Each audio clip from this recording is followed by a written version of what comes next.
What's going on, guys? This is Jamie from Heroic Barbell with another episode of the Forever Off season. Today, before we get into the training, I'd like to talk about two products, or maybe a product and a company, or two companies, yada, yada, yada, that I actually really like to use, and I found them, and maybe this will help your life out because these two products have made my life considerably easier. The first product I'd like to talk about is my my Stanley. So I originally was a Yeti guy, even though I didn't own any Yetis, but I really wanted one. But then one of the young boys from Train True told me about his Stanley Cup and how his cup keeps his water ice cold all day.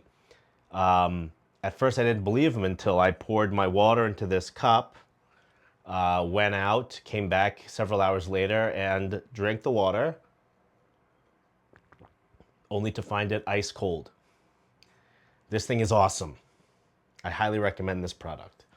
The second item I'd like to talk about today, let me just say, it comes with a handle and without the handle. I bought two. So this is the one that I'll bring to the gym because there's no handle. It fits into my backpack way easier. This one I just like to, I put my coffee in here, I was gifted this one from one of my old students, student's mom, parent, or whatever. And I used to drink my coffee out of this one, but then I upgraded to this big boy. This one's all day I can drink this. I mean, I fill it up several times, but I love it. Handle, no handle. This one's great for the gym. They have different tops to put on, so you can just drink out of them. You can drink out of them, or there's like a straw attachment or like a sucky attachment. Whatever you want to do, whatever you feel like doing. I highly recommend these. They're awesome. Okay. The next thing I want to talk about, it's kind of on my shirt, is this company Sabo. I think these days, most of the kids, they'll deadlift in a deadlift slipper, they'll squat in the slippers or Avancas. I just want you guys to know that there are other options out there for powerlifting shoes. This company Sabo makes my favorite powerlifting shoes, the Sabo Good Lift, the Sabo Heavy Duties, and the Zero. These are basically like the Avancas, but much cheaper. You can find them on Sabo's website. I think I paid like $80 for these, maybe $80, and they're really good. I train with these when I train at my local gym because I keep all my stuff at Train True. But it looks like I don't know. It looks like superhero armor on the bottom. They're really grippy. They're really flat. Squats feel really good in them. Deadlift really good in them, and bench feels really good in them. They're just a flat shoe, but to me they feel more stable than the Avancas that I've tried before. So I just want everyone to know that there are more options other than, what we see in Korea. As long, just keep your eyes and ears open, and you can find all these other great brands. These are my favorite company for powerlifting shoes has been Sabo for a while. If Avancas makes a new high top, I might consider trying it. But for now, I mean, I'm so happy with the shoes that I already have that there's no real reason for me to change unless you're doing something groundbreakingly different. All right, with that said, let's get into the training for the day. All right, so we're at week 2, day 1. This is going to be my primary low bar day for squats. To be honest, this isn't supposed to be a primary squat day. It's supposed to be more of a bodybuilding day with a focus on back, but I do the back stuff later, and I even do more of it on the bodybuilding days. I wanted day 1, 3, and 5 to be specific SBD days with variations of the squat and bench on those. I might start adding in a variation to deadlift if I start getting overly fatigued. And I might even reduce some of the days that I bench because I'm finding myself benching or at least overhead pressing 5 times a week. So I might want to pull back on that a little bit.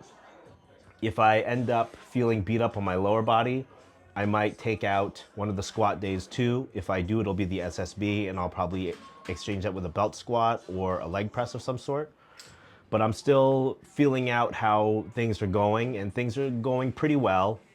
They're going pretty well, so I can't really complain about anything so far. I'm only pushing the weight on the barbell movements by like 2.5 kg per week because I'm trying to go as slow with my progress as possible, but keep it challenging enough. But I'll be honest, the workouts are pretty easy, but because I'm quite the chatty box at the gym and I'm unemployed at the moment, I just enjoy being at the gym and chatting with the friends while I get the workout in. These squats all felt good. I'm not getting the same back pumps that I used to get, so it's way more manageable. I'm actually really happy doing lighter weights for higher reps.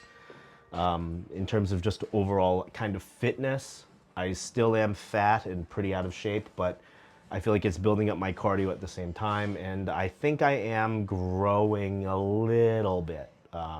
It's kind of inevitable with these high reps and tough sets. With these squats that I'm doing with low bar, it's ascending sets. So I'll start lower and then I'll max out for my last set. So I think I started at like 132.5, 142.5, and then 152.5, all ascending for sets of 10.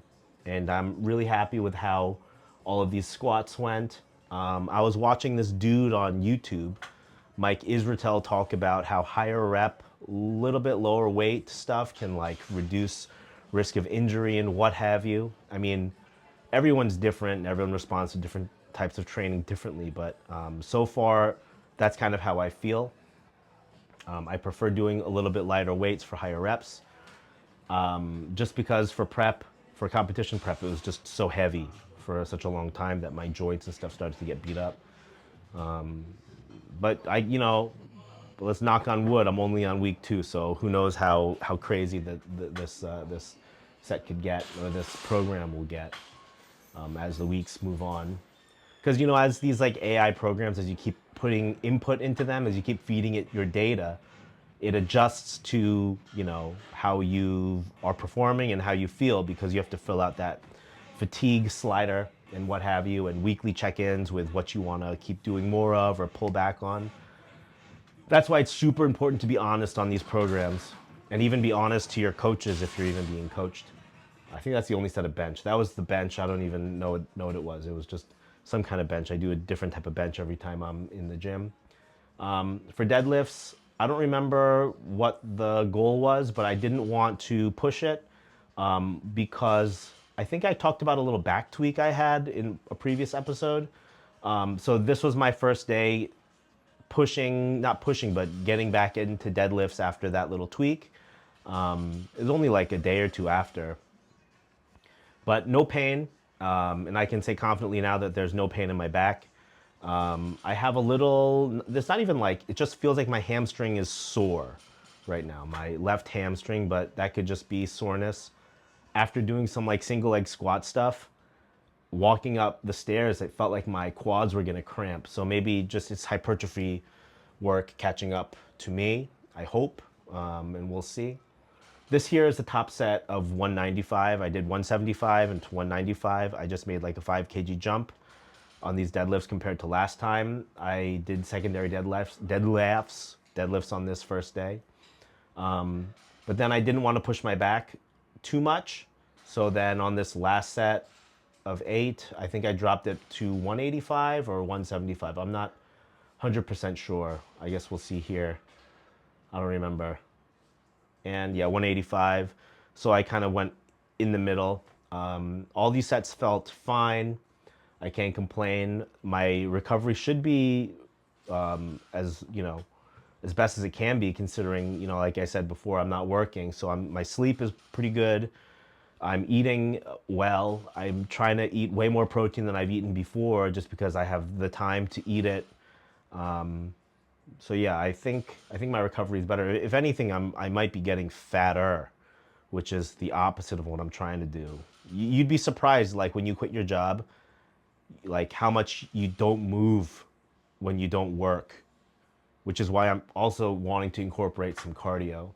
Here's a little bit of the accessory leg stuff I wanted to show you guys. See how it's not really heavy, and I want to start moving, maybe putting my one foot on a raised thingy so my knees can go a little deeper. But single leg work is like my favorite type of accessory movement for any type of legs. So like single leg press, single leg Smith squat, whatever's. I just really like it. I feel like it kind of balances out your legs evenly, if that makes any sense. But I really enjoy doing these. Dan bought a new machine, which I think is one of the reasons why my hamstring got tight. I tried to do these on those, but it just didn't feel the same. Anyways, thanks for checking out this episode. I hope you guys check out those Stanley Cups.